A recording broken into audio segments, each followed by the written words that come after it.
جوانوں، ہم ایک لمحے کے لیے اپنے اندر اتریں، ہم ایک لمحے کے لیے اپنے باطن پہ اتریں اور سوچیں کہ ہمارا کیا کیا اللہ کو پسند ہے، کیا کیا اس کے رسول کو پسند ہے۔ تو یار ایک لمحے کے لیے تو اپنے مفتی سے پوچھ لو، جوانوں تمہارے اندر یہ جو شیطان بیٹھا ہو نا، شیطان، اسے نکال دو، اور بھائی اس شیطان کو مار دو، نہیں تو یہ تم ہی مار دے گا۔ اس شیطان کو گرفتار کر لو، نہیں تو یہ تم ہی گرفتار کر لے۔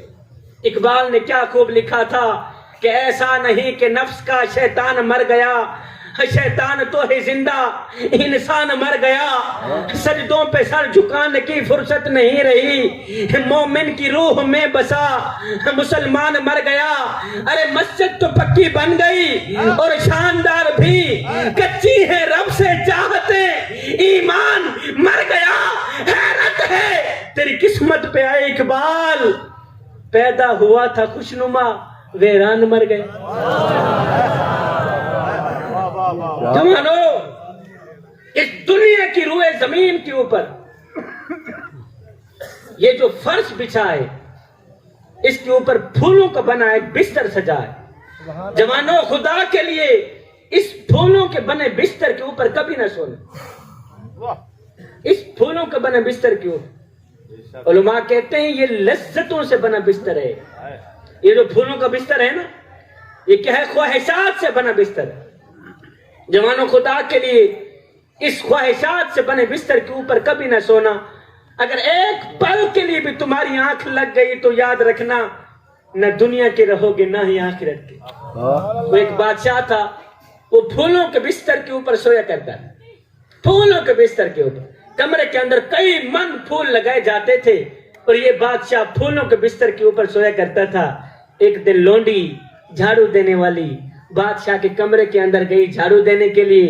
اس نے دیکھا بادشاہ کا پھولوں کا بستر سجا ہے اور بادشاہ ہے نہیں۔ اس لونڈی نے سوچا کیوں نہیں ایک پل کے لیے میں بھی پھولوں کے بستر کے اوپر سونے کا مزہ چکھی، کہ پھولوں کے بستر کے اوپر سونے کا مزہ کیا ہے۔ اب اس لونڈی نے کیا کیا، جھاڑو رکھا نیچے، چڑھ گئی بادشاہ کے پھولوں کے بستر کے اوپر، سر رکھا، لیٹی، آنکھ لگی، نیند آ گئی، ادھر سے نیند آئی، ادھر سے بادشاہ بھی آ گیا۔ بادشاہ نے دیکھا ہائے 2 ٹکے کی نوکرانی بادشاہ کے پھولوں کے بستر کے اوپر چڑھ کے سو گئی، اس کی جرت کیسے ہوئی؟ قبلہ بادشاہ نے سوٹا اٹھایا، دہ تیری تھی دہ تیری، مارنے لگے۔ اب بادشاہ اوپر سے مار رہا تھا، نیچے یہ لونڈی روتی بھی ہے ہنستی بھی ہے، روتی بھی ہے روتی بھی ہے۔ بادشاہ نے سوٹا رکھا نیچے، کہا پہلے تو یہ بتا کہ تو روئی کیوں ہے، ہنسی کیوں ہے، روئی کیوں ہے، روئی کیوں ہے؟ اس نے کہا بادشاہ روئی اس لیے ہوں کہ مجھے درد ہو رہی ہے۔ اچھا پھر ہنسی کیوں ہے؟ اس نے کہا ہنس اس لیے رہی ہوں کہ میں سوچ رہی ہوں کہ جو ایک پل کے لیے پھولوں کے بستر کے اوپر سوئے اسے اتنی سزا مل رہی، اور جو ساری زندگی پھولوں کے بستر کے اوپر سوتا رہے اسے کتنی سزا ملے۔ اس دنیا کی روئے زمین کے اوپر پھولوں کا بنا ایک بستر سجائے، اس بستر کے اوپر کبھی نہ سو، اس لذتوں سے بنے بستر کے اوپر کبھی نہ سونا۔ اگر ایک پل کے لیے بھی تمہاری آنکھ لگ گئی تو یاد رکھنا، نہ دنیا کے رہو گے نہ ہی آخرت کے رہو گے۔ جوانو، اگر تم اللہ کے محبوب بننا چاہتے ہو، اگر تم اللہ کے ولی بننا چاہتے ہو، قسم خدا کی کہہ رہا ہوں میں، اللہ اکبر، اس سے بڑی حدیث کا جملہ میرے پاس اور کوئی نہیں ہے۔ میرے کریم نبی نے فرمایا صحابہ میں اللہ کا حبیب ہوں، میں اللہ کا حبیب ہوں۔ پھر فرمایا جو جوان جوانی میں توبہ کرتا ہے وہ بھی اللہ کا حبیب بن جاتا ہے۔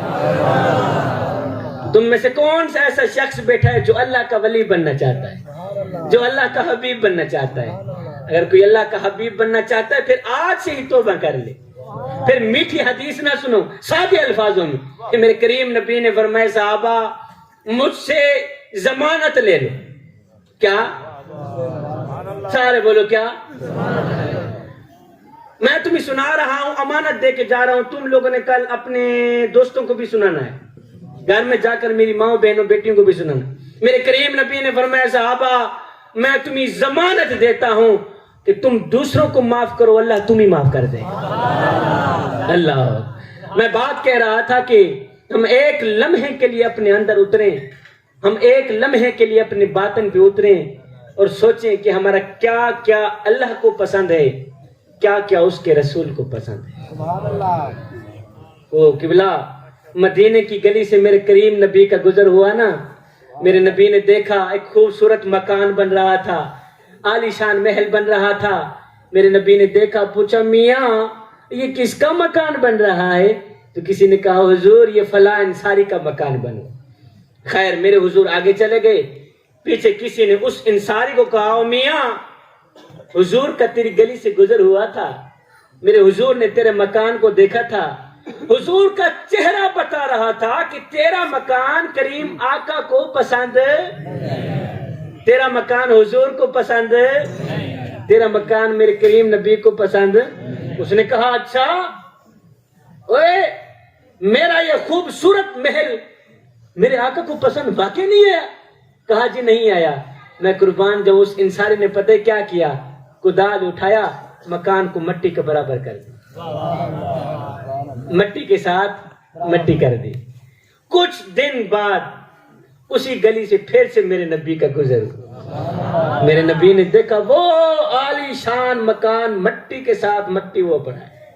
میرے نبی نے دیکھا، پوچھا میاں پچھلے دنوں میرا یہاں سے گزر ہوا تھا، میں نے دیکھا تھا خوبصورت مکان بن رہا، آج وہ مکان مٹی کے ساتھ مٹی ہو پڑا ہے، مکان کہاں گیا ہے؟ کسی نے کہا جی مکان مالک نے خود ہی گرا دیا.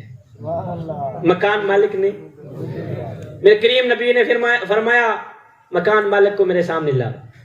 کہ بلا مکان مالک سامنے آئے. اب میرے کریم نبی نے اس صحابی سے پوچھا میاں یہ مکان کس نے گرایا ہے؟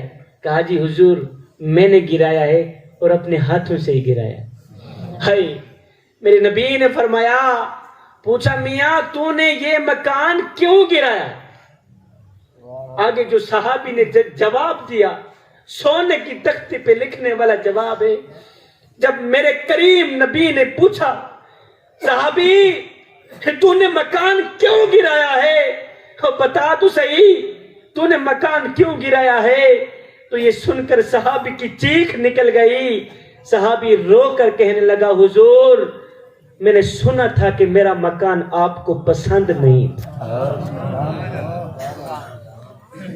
کیوں گرایا ہے؟ اس لیے کہ میرا مکان آپ کو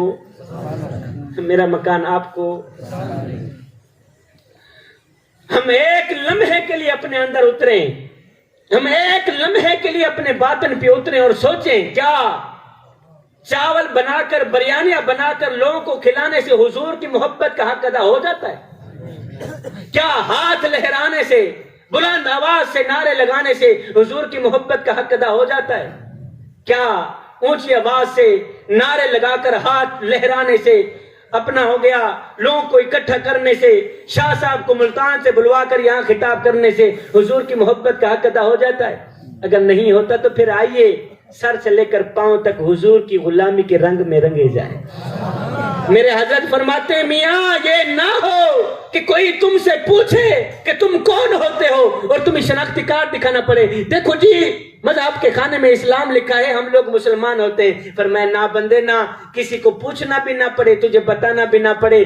تیری وضاحت، تیری طرز زندگی اور تیرا انداز معاشرت اس طرح کا ہونا چاہیے کہ تو دور سے آ رہا ہو کوئی تجھے دیکھے تو فوراً کہے یہ کوئی عام نہیں آ رہا، یہ تو میرے محمد کا غلام ہے. یہ کوئی عام نہیں آ رہا، یہ تو میرے محمد کا غلام آ رہا ہے. میں دعا کرتا ہوں اللہ تعالیٰ میری حاضری قبول فرمائے. آپ لوگوں کا آنا، میرا پڑھنا، آپ لوگوں کا سننا اپنی پاک بارگاہ میں قبول فرمائے. فقیران آئے صدا کر چلے، نمازی بنو تم دعا کر چلے. آمین و معلوم.